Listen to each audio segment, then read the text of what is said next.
Bonjour à vous, c'est Josué et le thème de la vidéo d'aujourd'hui c'est la puissance de la louange. Vous savez, beaucoup de chrétiens sous-estiment la louange. La plupart des chrétiens aiment faire les mêmes histoires que j'ai l'habitude de dire, envoyer le feu, tout ça, ils aiment ça, les chrétiens aiment ça. Mais ils ne comprennent pas que la louange, c'est très puissant. La louange permet à Dieu d'intervenir dans nos vies. Vous devez comprendre que chaque fois que vous vous mettez à louer Dieu, à adorer Dieu par rapport à un sujet, Dieu va intervenir dans ce domaine.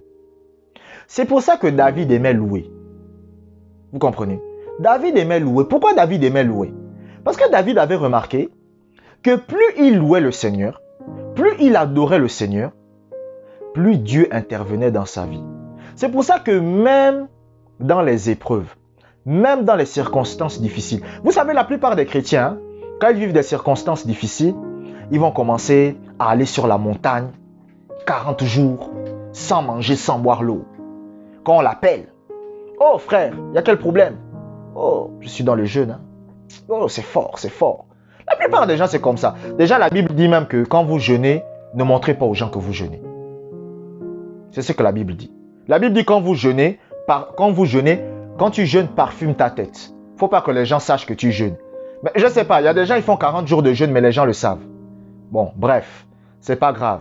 Mais si vous passez du temps à louer Dieu dans un domaine, le Seigneur intervient dans ce domaine. Vous comprenez? Par exemple, lorsque vous avez des problèmes de santé, quand vous commencez à louer Dieu pour la guérison et la bonne santé tous les jours, qu'est-ce qui se passe? La bonne santé va commencer à se manifester. Pourquoi? Parce que Dieu intervient, vous comprenez, là où la louange est effectuée. La Bible raconte par exemple l'histoire du roi Ézéchias. La Bible dit que Ézéchias avait un abcès à l'estomac, il était en train de mourir. Vous comprenez, parce qu'il avait été orgueilleux. Et quand Ézéchias est sur le point de partir, Ésaïe vient le voir. Ésaïe vient lui dire, écoute mon gars, c'est foutu pour toi. Les prophètes de l'Ancien Testament, c'était des gens méchants. Hein? Le gars, il n'a même pas pitié. Il ne dit même pas que je vais aller prier pour ta guérison. Non, il dit, non mon gars, dis déjà à ta femme, fais des bisous à ta femme là. Dis au revoir à tes enfants. Mon gars, c'est fini pour toi. Hein? Tu vas partir. Ézéchias sent même que, mais mon gars, toi et mon ami. Il dit, bon, c'est pas grave. Ésaïe part. Ézéchias se tourne. La Bible dit qu'il va tourner sa face contre le mur. Il va commencer à pleurer comme un bébé. Et il va dire à Dieu, Seigneur, si je meurs, qui va te louer? Il va dire, Seigneur, ici en Israël, il n'y a pas quelqu'un qui te loue plus que moi. Vous comprenez? Dieu va quand même réfléchir un peu au ciel. Et que non, le petit là est fort. Il dit à Gabriel, regarde un peu en Israël là. Il n'y a pas quelqu'un qui me loue. Gabriel regarde, Gabriel dit non, Seigneur. La plupart des gars là, ils aiment te demander des choses. Ils aiment te dire, Dieu fait ceci, Dieu fait cela, Dieu mon mari, Dieu mon enfant, Dieu mon travail, Dieu. Mais il dit non, le seul vraiment que je vois qui te loue vraiment en Israël ici, c'est Ézéchias. Dieu va dire, bon Ézéchias, je te donne encore 15 ans. Vous comprenez? Ézéchias va vivre. Parce que Dieu intervient là où il y a la louange.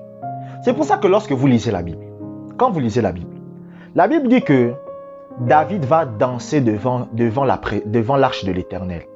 La Bible dit qu'il va tellement danser qu'il va se retrouver en calcif. Est-ce que vous comprenez? Le gars va se retrouver en calcif. Parce que le gars était le roi d'Israël, mais malgré tout, il avait compris que quand on loue, écoutez, ce que Dieu aime par-dessus tout, c'est quand on le loue. Mais il n'y a pas quelqu'un qui n'aime pas quand on le loue. Vous comprenez? Il n'y a pas quelqu'un qui n'aime pas qu'on dise du bien de lui. Même vous me regardez. Quelqu'un vient vous voir. Il commence à dire du bien de vous. Vous allez aimer. Vous comprenez? Parce que Dieu lui-même est comme ça. Est-ce que vous comprenez? Dieu aime quand on le loue. Dieu aime quand on dit du bien de lui. Vous comprenez? Et pas avec hypocrisie, mais que vous le pensez réellement. Vous comprenez? C'est pour ça qu'il y a beaucoup de chrétiens qui ont des problèmes. Parce que la plupart des chrétiens aiment seulement louer à l'église. C'est-à-dire que quand ils sont à l'église, c'est là qu'ils louent. Quand ils sont chez eux, ils se plaignent. Dieu, pourquoi tu me fais ça? Ah Dieu, ma fille ne m'a pas écrit depuis pendant 5 ans. Ça fait 5 ans que je n'ai pas vu ma fille. Pourquoi tu me fais ça? Oh Dieu, tu vois, mes problèmes de santé, ça me fait mal. Dieu, qu'est-ce que je t'ai fait? Qu'est-ce que je t'ai fait? Il y a même des gens qui ont maintenant inventé des doctrines. Ils ont dit, tu vois, les problèmes de santé que tu as là, c'est à cause de ton grand-père. C'est à cause de ton grand-père. Ton grand-père a fait des mauvaises choses. Et comme ton grand-père a fait des mauvaises choses, mais qu'est-ce qui s'est passé? Toi aussi, tu es devenu malade. C'est n'importe quoi. Vous comprenez? C'est simplement un esprit qui vous attaque. C'est pas qu'un esprit a besoin de que votre grand-père ait fait quelque chose ou pas pour vous attaquer. Il n'a pas besoin. Vous comprenez? Donc, c'est ça le problème. Parce que les chrétiens d'aujourd'hui ne savent plus louer Dieu. Ils ne savent plus adorer Dieu. Ils ne savent plus bénir le nom du Seigneur. Vous comprenez? Mais ils aiment quoi? Le feu. Si c'est le combat, écoutez, faites cet exemple-là. Appelez les gens de l'église. Dites-leur, on va venir pour envoyer le feu sur le chef du quartier. Les gens vont venir. On doit envoyer le feu pour tuer les sorciers du village aujourd'hui. Les gens vont venir. Mais si vous dites aux chrétiens, venez, on va passer toute la nuit. On va simplement louer et adorer Dieu. Les gens ne viendront pas. Parce que les gens ne comprennent pas la puissance de la louange.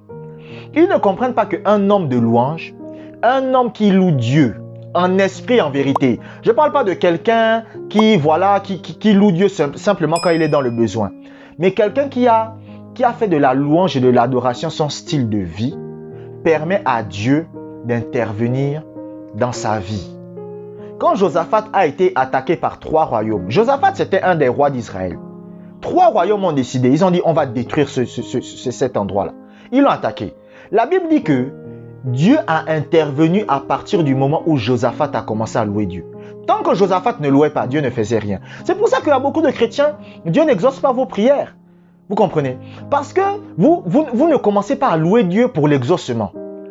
C'est quand il y a la louange, c'est quand il y a l'adoration que Dieu peut intervenir. S'il n'y a pas la louange, si quelqu'un ne loue pas Dieu, si quelqu'un n'adore pas Dieu, Dieu aussi n'intervient pas. Abonnez-vous pour des prochaines vidéos. Que la grâce du Seigneur soit avec vous.